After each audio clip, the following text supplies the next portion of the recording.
berkat yang kita terima bukan untuk diri kita sendiri, tetapi kita bisa juga bagikan untuk orang lain.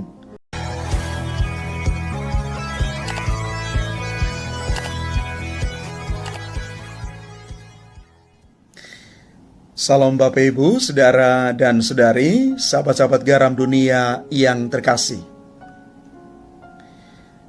Dalam satu kesempatan mendampingi tur ke Tanah Suci,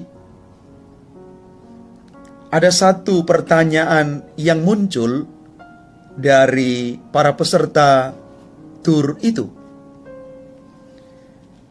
Pertanyaan demikian: mengapa justru di tempat suci Yerusalem sampai sekarang orang Kristen itu sangat minoritas dan sedikit sekali yang percaya pada Yesus sebagai anak Allah, seperti keyakinan Kristen yang kita miliki? Lalu tour guide yang adalah orang Yahudi Katolik, dia memberikan jawaban demikian. Tuhan itu sendiri menghendaki demikian, agar orang Yahudi sekalipun punya mata, tidak melihat, punya telinga, tetapi tidak mendengar. Karena jika semua orang Yahudi percaya kepada Yesus, maka Anda semua orang-orang non-Yahudi di seluruh suku bangsa, di seluruh dunia, tidak akan menjadi Kristen seperti sekarang ini. Sebab kami orang Yahudi, ketika sudah yakin dan percaya bahwa Yesus adalah Mesias, utusan Allah, maka itu tidak akan kami bagikan kepada orang lain, dan biar kami saja yang menikmati keselamatan itu. Bapak Ibu saudara-saudari yang terkasih, menarik sekali jawaban yang diberikan kepada para peserta tur dari si guide tour orang Yahudi Katolik itu. Mentalitas eksklusif dan hanya mau menikmati kebaikan bagi dirinya sendiri terjadi pada peristiwa yang kita baca dan renungkan di dalam Injil hari ini. Orang-orang yang sudah menikmati mujizat penyembuhan oleh Yesus, mereka berusaha menahan dia supaya jangan meninggalkan mereka. Tetapi Yesus berkata, juga di kota-kota lain aku harus memberitakan Injil Kerajaan Allah, sebab untuk itulah aku diutus. Yesus tidak membiarkan mereka memiliki mentalitas egois dan tidak mau berbagi dengan orang-orang dari suku dan bangsa yang lain.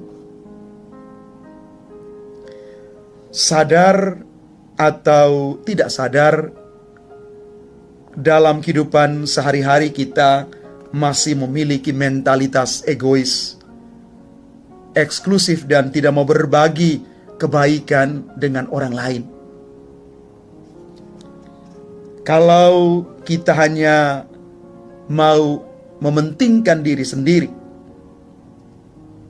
maka yang terjadi adalah kita berada dalam satu pusaran ingat diri yang besar.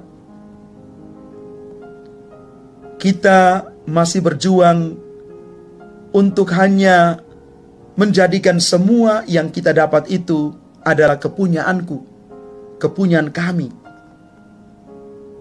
Maka sebenarnya firman Tuhan hari ini mau minta kepada kita semua untuk tinggalkan mentalitas ingat diri itu, bahwa rahmat Allah yang dipercayakan kepada kita dalam bentuk apapun bukan semata-mata untuk diri kita sendiri, tetapi mari kita juga solider dengan orang lain. Kita belajar untuk juga menjadikan mereka yang ada di sekitar kita sebagai saudara dan saudari kita. Dan Yesus minta hari ini untuk kita semua, supaya kita siap terbuka, menjadikan semua yang ada di sekitar kita, saudara dan saudari kita di dalam Tuhan. Bapak, Ibu, Saudara, dan Saudari yang terkasih, semoga kita menjadi orang-orang yang memiliki hati dan terbuka untuk menerima rahmat Allah, dan pada saat yang sama, berkat yang kita terima bukan untuk diri kita sendiri, tetapi kita bisa juga bagikan untuk orang lain. Maka di sanalah iman kita terus tumbuh, berkembang, dan menjadi berkat dimanapun kita berada. Tuhan memberkati kita sekalian. Amin.